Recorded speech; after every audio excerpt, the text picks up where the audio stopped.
इसमें देख के कि ब्रेड का पीस करा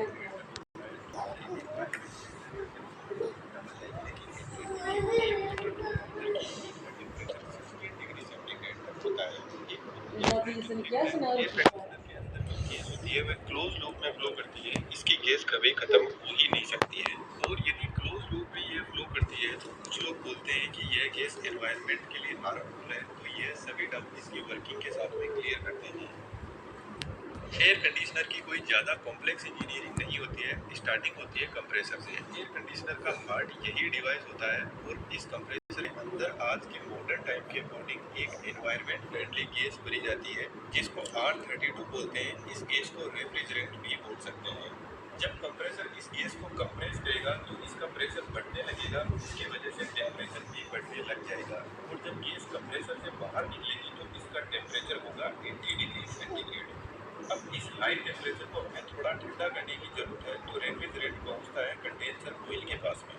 आज के टाइम में एसी के ऊपर 100% कॉपर कोयल लिखा रहता है, तो कंपनी इसी कोयल की बात कर रही होती है। क्योंकि कॉपर कोयल की हीट एक्सचेंज क्वालिटी बहुत शानदार होती है, तो ये गर्म और ठंडी बहुत जल्दी हो जाती है। इतनी लंबी कोयल से जब रेफ्रिजरेंट फ्लो करेगा तो ठंडा होने लगेगा। इस कोयल से हीट को जल्दी बाहर निकालने फैन भी लगा रहता है। जब रेफ्रिजरेंट कोयल से बाहर निकलेगा तो इसका टेम्परेचर 50 डिग्री सेंटीग्रेड हो जाएगा। लेकिन कंडेंसर जब हम पानी को गर्म करते हैं तो वह लिक्विड से वेपर में बदल जाता है, यानी लिक्विड से गैस। इसके उल्टा जब कोल्ड ड्रिंक की बोतल को हम फ्रिज से निकाल कर बाहर रखते हैं तो इसके चारों तरफ पानी की बूंदें जमा हो जाती है, जिसका मतलब है वेपर वापस लिक्विड में बदल रहा है। तो कंडेंसिंग कोयल भी गैस को ठंडा कर गैस से लिक्विड में बदल जाती है। लेकिन अभी भी यह हाई टेम्परेचर का लिक्विड हमारे किसी काम का नहीं है। तो यहाँ से लिक्विड एक्सपेंशन होल के पास में जाता है। एक्सपेंशन होल का ओरिफाइस बहुत छोटा होता है, तो इधर वाली साइड में बहुत ज्यादा हाई प्रेशर भी है और हाई टेम्परेचर भी है। लेकिन जब इस नैरो ओपनिंग से रेफ्रिजरेंट बाहर निकलेगा तो इसका प्रेशर सडनली रिड्यूस हो जाएगा, जिसके साथ में इसका टेम्परेचर भी रिड्यूस हो जाएगा और यह लिक्विड एक्सपेंड करेगा, जिससे यह रेफ्रिजरेंट वापस लिक्विड से गैस में बदलने लग जाएगा। लेकिन यहाँ पर लिक्विड 100% गैस में नहीं बदल पाता है।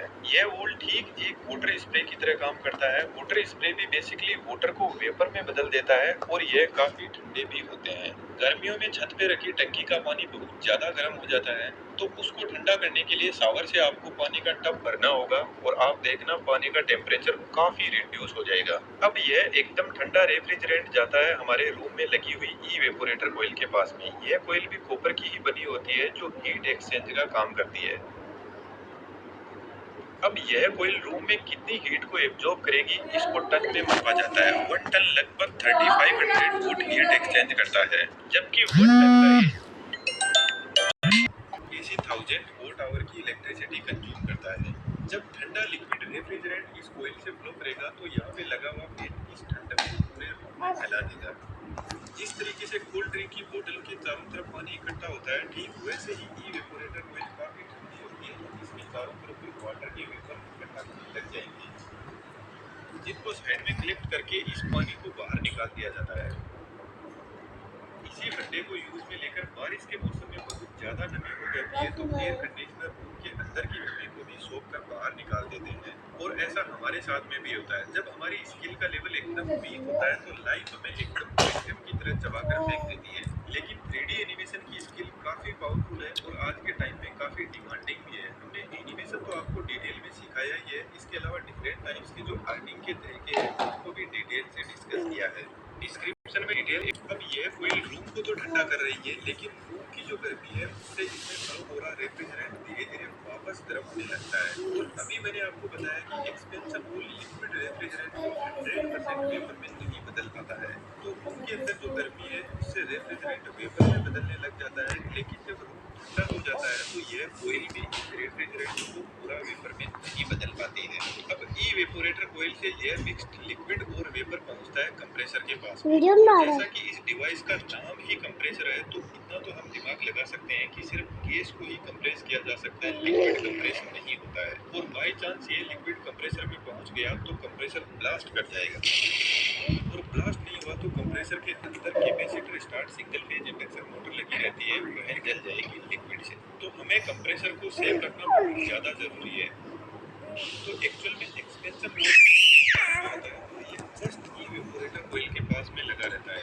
इसमें नीचे से हाई टेम्परेचर और प्रेशर वाला लिक्विड आ रहा है और जब ये इस नैरो एरिया से पास करेगा तो वेपर में बदल जाएगा। एक्सपेंशन होल बेसिकली यहाँ पर जो ओपनिंग है उसको कंट्रोल करता है। यदि यह रेफ्रिजरेंट को बहुत कम एरिया से पास करवाएगा तो रेफ्रिजरेंट वेपर में बदल पाएगा, जिससे और जितना ज्यादा रेफ्रिजरेंट यहाँ से पास होगा उतना ही रूम टेम्परेचर डाउन होता जाएगा।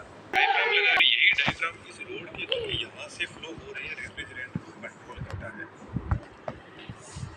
और इस डायफ्राम को कंट्रोल करने के लिए कुछ एक heat sensing device evaporator coil के बाहर की तरफ एक किट पर लगी रहती है। इसमें एक लिक्विड होता है जो काफी हीट सेंसिटिव होता है और इस heat sensing device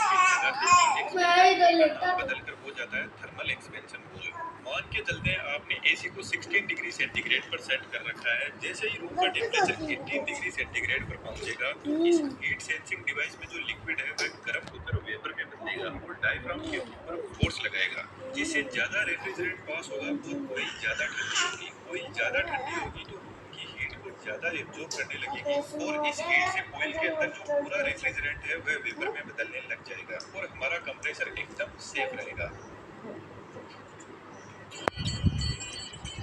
compressor condensing coil के एकदम पास में लगा रहता है। आज के टाइम में स्पाइरल टाइप कंप्रेसर भी एयर कंडीशनर में यूज होते हैं जो काफी साइलेंट और स्मूथ होते हैं। इन सभी टाइप के कंप्रेसर की मैंने इस वीडियो में डिटेल से बात की है, तो इसको आप यहाँ से देख सकते हो। यहाँ पर दोनों पाइप, एक इसमें कंप्रेसर से इवेपोरेटर की तरफ लिक्विड जा रहा है और दूसरे इसमें इवेपोरेटर से निकलकर वापस कंप्रेसर के पास में जा रहा है। यह दोनों पाइप एक दूसरे के पास में सेट की जाती है। इसके पीछे रीजन है, इधर रेफ्रिजरेंट कंडेंसिंग कॉइल से आ रहा है जो अभी भी काफी गर्म है और रूम को ठंडा करने के लिए जा रहा है, तो इधर वाली कॉइल से थोड़ा बहुत यह भी ठंडा होने लगेगा और इधर वाली कॉइल से रेफ्रिजरेंट कंप्रेसर के पास जा रहा है तो यह गर्म होकर पूरी तरीके से वेपर में बदलने लगेगा, जिससे ओवरऑल एयर कंडीशनिंग की एफिशिएंसी बढ़ती है। अब एक सबसे इम्पोर्टेंट क्वेश्चन, वीडियो को पॉज करके कमेंट में जरूर से लिखना, क्या आप बता सकते हो कि यहाँ पर कौन सी डिवाइस है जो कूलिंग को कम ज्यादा कर रही है? यदि आपका आंसर थर्मल एक्सपेंशन होल है तो आप गलत हो। थर्मल एक्सपेंशन होल बेसिकली ये डिसाइड करता है कि कंप्रेसर के पास में लिक्विड पूरी तरीके से गैस में बदल कर ही जाना चाहिए। यहाँ पर बेसिकली टेम्परेचर को कंट्रोल हमारा कंप्रेसर ही करता है। जब हम एयर कंडीशनिंग के टेम्परेचर को कम ज्यादा करते हैं तो बेसिकली हम कंप्रेसर की मोटर की स्पीड को कम या ज्यादा कर रहे होते हैं। जितना ज्यादा कंप्रेसर रेफ्रिजरेंट को पंप करेगा उतनी ही ज्यादा कूलिंग होगी। तो यहाँ पर आपने देखा पूरा का पूरा सिस्टम एक क्लोज लूप में काम कर रहा है, गैस कहीं से लीक होती ही नहीं है। तो एयर कंडीशनिंग की गैस खत्म हो जाए कोई चांस ही नहीं है जब तक लीकेज ना हो। तो पुराने जमाने की एयर कंडीशनिंग में लीकेज की वजह से यह एनवायरनमेंट और हमारे दोनों के लिए ही खतरनाक है। रेफ्रिजरेटर का मैकेनिज्म भी ठीक ऐसे ही काम करता है। आप यहाँ पे क्लिक करके पूरा वीडियो एंजॉय कर सकते हो। ऐसा एनिमेशन आप सीखना चाहते हो तो हमारे बेहतरीन 3D